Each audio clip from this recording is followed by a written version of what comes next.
95 apresenta Por Dentro dos Seus Direitos.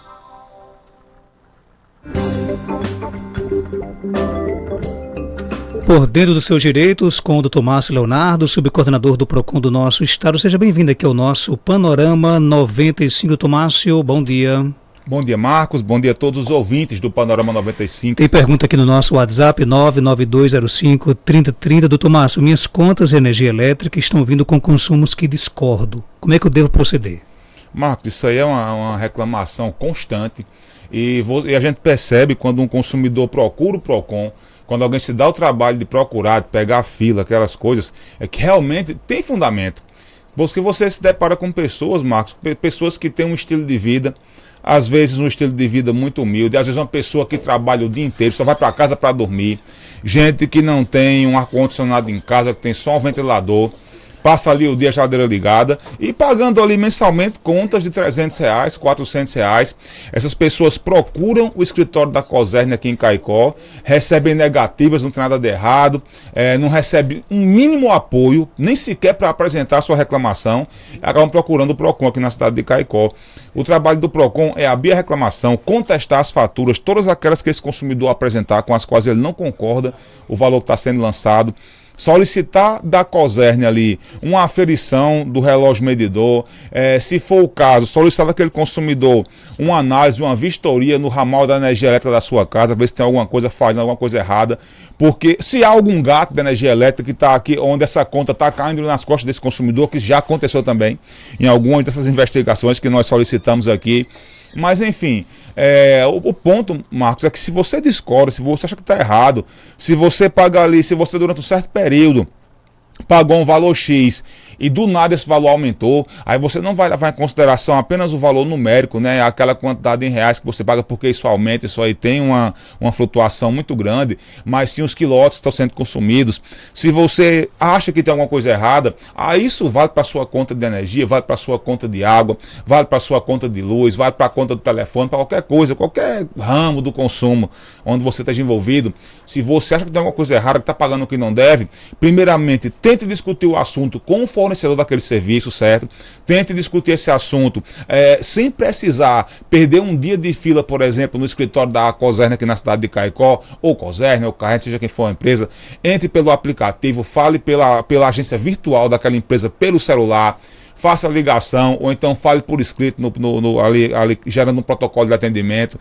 Se você perceber que o atendimento da sua solicitação não está recebendo a atenção que você espera, que não está tomando o rumo que você deseja numa solução, se a resposta é que não tem nada de errado, não tem o que reclamar e você não concorda, aí você vai procurar o PROCON na cidade de Caicó, vamos tentar uma solução, será aberto um processo administrativo de reclamação.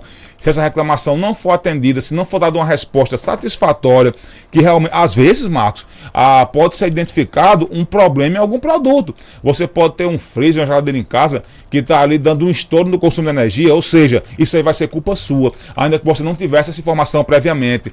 Mas se não aparece essa informação que sane aquele problema, o consumidor ele não concordando realmente com a informação que está sendo prestada, a reclamação será transformada em denúncia, daremos seguimento àquela solicitação e se não for resolvido administrativamente, o consumidor será orientado a procurar a via judicial numa tentativa derradeira de solução. Mas a orientação que fica básica para essa pergunta e para qualquer outra é que você não pague calado aquilo que você acha que não deve, não aceite calado aquilo que você acha que está errado.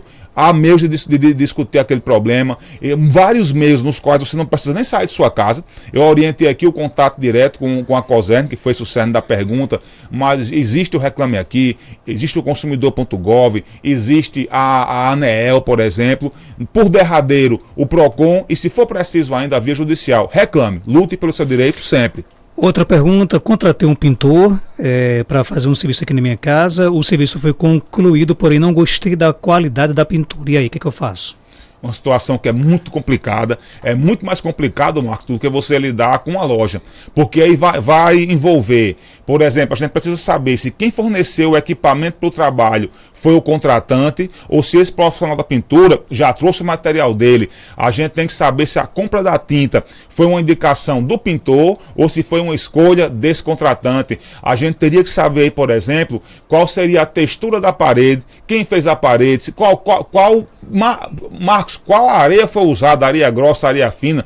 Tudo isso, quem enfrentou obra, construção, como eu já enfrentei algumas vezes na vida, e aí nós passamos por isso na nossa vida, sabemos que é complicado. Então você só dizer que a pintura não ficou boa não é suficiente, porque muitos fatores aí podem atravessar esse caminho e desviar, por exemplo, de um mau serviço prestado por aquele profissional. Porque se foi um mau serviço prestado pelo profissional, pelo pintor, ele teria por obrigação refazer aquele serviço sem ônus para o consumidor. Ou seja, se há um vício na prestação do serviço, Marcos, ali vai tratar esse vício do mesmo modo que ela trata um vício no produto. Então, no produto é a tentativa de reparo. Se for o caso depois, a troca do produto, devolução do valor. No caso de um serviço que foi prestado, seria primeiro a reexecução desse serviço sem ônus para o consumidor, se for possível.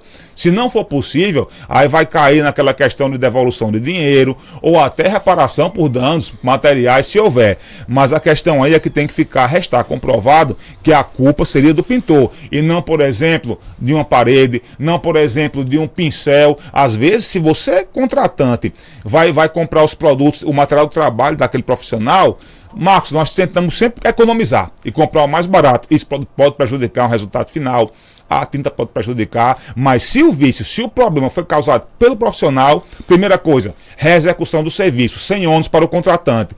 Se a reexecução não for possível, ou se ainda assim não resolver o problema, aí vai para a questão de reparações e tudo mais. O PROCON pode intervir? Pode, desde que seja possível identificar a parte, porque é para que o PROCON possa agir e até o Poder Judiciário tem que haver uma notificação. No caso do processo administrativo, tem que haver uma citação inicial e depois intimações no caso do processo judicial. Para isso é preciso nome, CPF, endereço completo, telefone, e-mail, contato do WhatsApp se for preciso. E isso é o que mais dificulta nesse tipo de contrato. Por isso que é bom, Marcos, que tivesse até o contrato escrito, coisa que nós nunca fazemos. Ninguém faz isso, né? Mas, enfim, são esses os direitos que cabem nessa situação que foi colocada na pergunta. Tem mais perguntas no nosso WhatsApp 99205-3030. Bom dia. Bom dia, Marcos. Bom dia, doutor Bruno Leonardo. Eu passei por isso, tive de pagar 280 até 302 reais eu paguei da minha energia o ano passado. Reclamei, fui na COSERN 2 vezes, não teve jeito, vieram trocar o medidor, testaram toda a fiação, disseram que não tinha nada errado e continuou vindo alto, que eu usava as mesmas coisas que eu usava e vinha alto desse jeito. Aí eu fiz um empréstimo, botei energia solar e estou pagando só a taxa da COSERN. Só está vindo 40 e poucos reais e é porque eu faço a doação de 20 reais. E aí, doutor Márcio Leonardo? Não tem um mal que não tragam bem. O mau atendimento que foi prestado a essa consumidora pela COSERN a levou a tomar uma decisão que melhorou muito a situação dela. Marcos, eu recebi um caso específico ontem. Você veja, um cidadão aqui da cidade de Caicó alugou uma casa, né, uma casinha para residir, ele vinha de fora. Então alugou a casa e passou aí alguns meses sem receber a fatura na sua casa. E sem explicação, porque a informação que era dada é que estava acontecendo a medição da leitura. Então essa energia chegou a ser cortada sem que ele tivesse sido cobrado. Marcos, nós temos aí hoje um código civil mais recente, de 2012.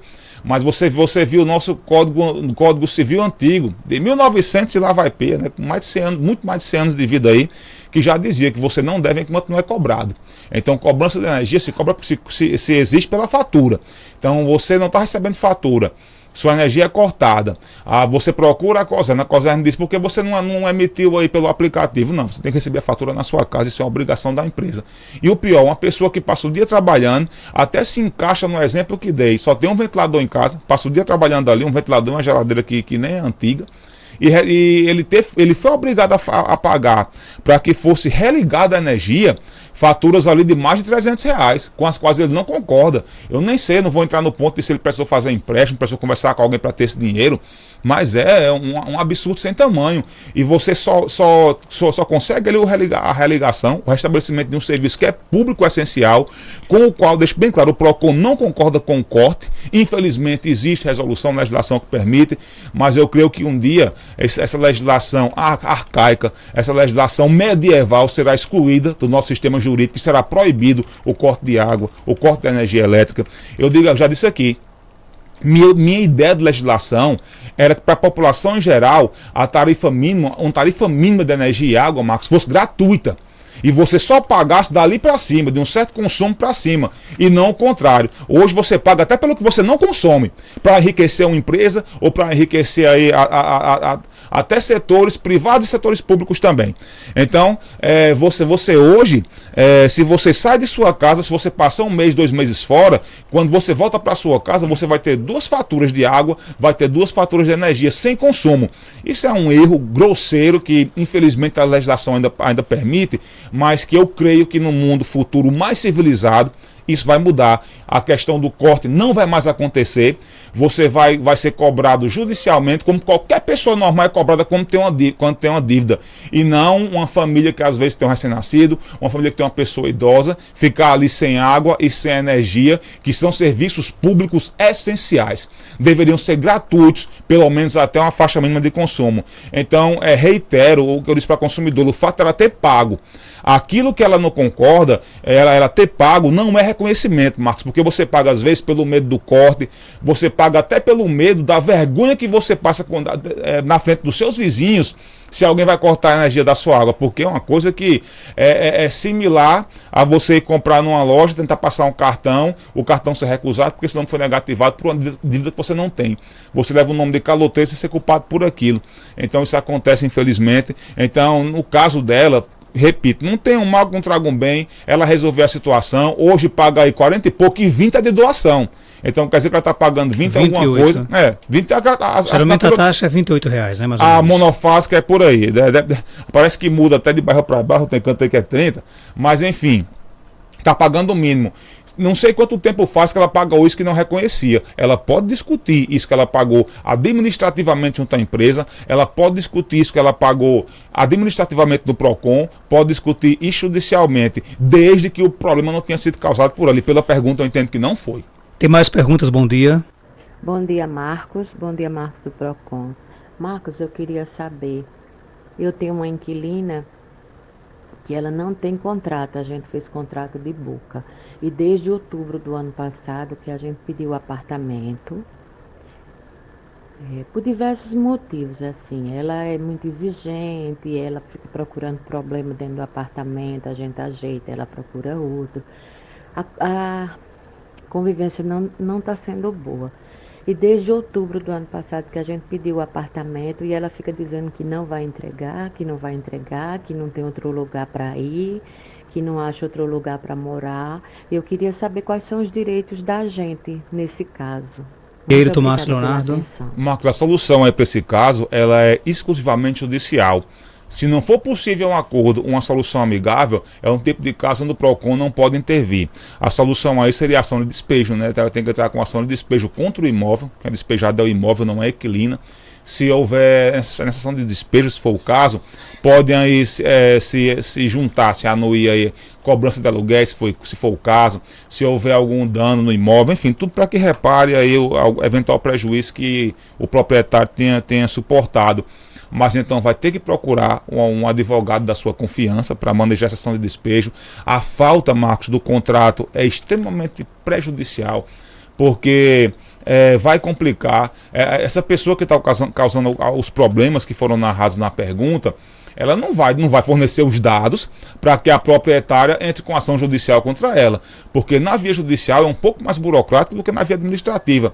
Para que seja aberto um processo no PROCON, que repito, nesse caso não cabe a atuação do PROCON, Eu só preciso de nome completo, CPF, data de nascimento, endereço completo, telefone e e-mail. Isso são as exigências do meu sistema do Proconsumidor para que seja aberto um processo. Na via judicial, será preciso nome completo, data de nascimento, estado civil, profissão, RG, CPF, endereço completo, telefone, e-mail e olhar mais coisas que podem ser necessárias, certo?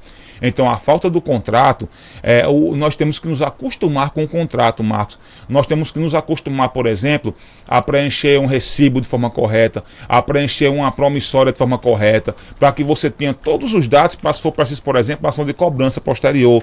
Se fosse, por exemplo, até uma ação mais simples, que é a ação de cobrança de aluguéis atrasados, seria difícil para essa proprietária, pela falta das informações básicas que a legislação exige para a abertura de um processo. Se ela procurar, por exemplo, o advogado, ele vai prestar essas informações, ele não tem como adivinhar. Então, enfim, mas resumindo aqui, a senhora que é a proprietária tem direitos, o inquilino também tem direito, né? Tem direito aí de prazo, quando ele for notificado. A senhora, por exemplo, quando tem o contrato, quando tem todos os dados, pode notificar essa pessoa até pelo correio, com aviso de recebimento. Você notificando o inquilino, solicitando a devolução do imóvel, ele vai ter um prazo, né, para devolução, e esse prazo pode contar de quando ele assinar esse AR, de quando o AR for devolvido pelos correios, ou vai contar a partir de uma citação judicial, certo?